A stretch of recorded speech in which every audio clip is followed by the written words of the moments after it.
JDU कोटे के मंत्री अशोक चौधरी ने भी बिहार के लिए विशेष राज्य की मांग को दोहराया है। अशोक चौधरी ने कहा कि बिहार को विकसित राज्य बनाने के लिए विशेष राज्य का दर्जा मिलना चाहिए। अशोक चौधरी ने कहा कि बिहार में 94 लाख लोग गरीबी रेखा से नीचे हैं, 45% लोग प्रदेश अनुसूचित जनजाति दलित और 25% समान वर्ग के लोग गरीब हैं, तो उनके उत्थान के लिए योजनाओं का निर्माण करना है। वहीं इस मांग पर बीजेपी के प्रदेश अध्यक्ष सम्राट चौधरी ने कहा है कि विशेष राज्य के मामले पर कांग्रेस और आरजेडी को बोलने का नैतिक अधिकार है। उन्होंने कहा कि जब केंद्र में यूपीए की सरकार थी, उस वक्त रघुराजन कमेटी के रिकमेंडेशन को आरजेडी सुप्रीमो लालू प्रसाद यादव ने ही रद्द कर दिया था।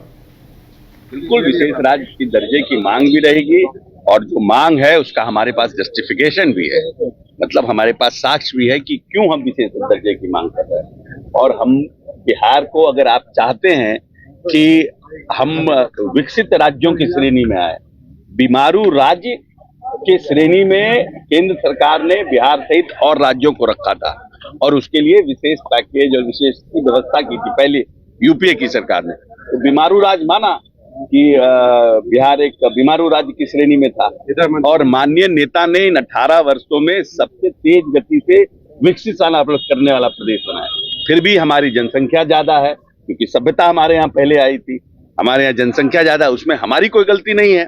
हम मतलब पीछे से हम बैगेज लेके आ रहे हैं। तो अब की जो परिस्थिति है, इसमें 94 लाख लोग जो है गरीबी रेखा के नीचे हैं, जिसमें 45% दलित अनुसूचित जाति जनजाति के हैं, 32 से 33% अति पिछड़ों के हैं और 25% सामान्य वर्ग के हैं। तो उनके उत्थान के लिए हमें योजना का निर्माण करना है।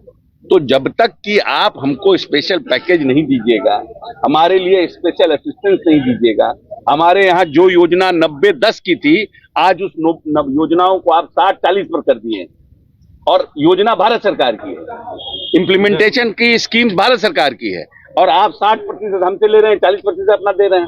तो इस तरह से अगर हम उन सब योजनाओं में पैसा डालते रहेंगे तो हम ये जो 94 लाख हमारे अनुसूचित जाति जनजाति पिछड़े परिवार हैं, उनका उत्थान कैसे होगा?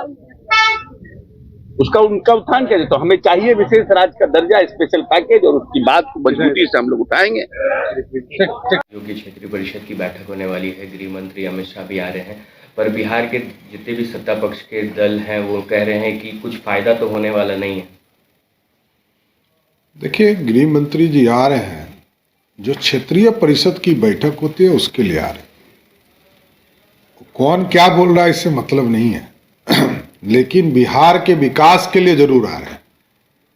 बिहार के जो एजेंडा है उसको बताए और जो उचित फोरम होता है उस पर अपनी बात रखनी चाहिए, चाहे वो कोई किसी भी दल के लोग हों, उनको अपनी बात रखनी चाहिए। पर विशेष राज्य के दर्जे की मांग कर रहे हैं सभी कहां से मांग कर रहे हैं? जब लालू जी सत्ता में थे तो उन्होंने ही उसको समाप्त कराया।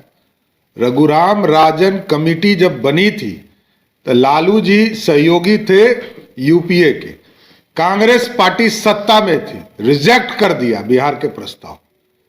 नीतीश बाबू जिस बात को रख रहे हैं उस प्रस्ताव को ऑफिशियल रद्द करने वाली कोई पार्टी है, उसका नाम है कांग्रेस पार्टी और राष्ट्रीय जनता दल।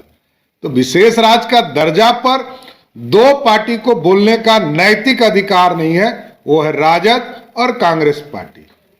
भाजपा कल भी समर्थन कर रही थी, आज भी कर रही है और कल भी करेगी। लेकिन नरेंद्र मोदी जी की सरकार हो या सरदे अटल बिहारी वाजपेयी जी की सरकार हो, सरदे अटल बिहारी वाजपेयी जी की सरकार ने 4000 करोड़ रुपया विशेष पैकेज बिहार को दिया।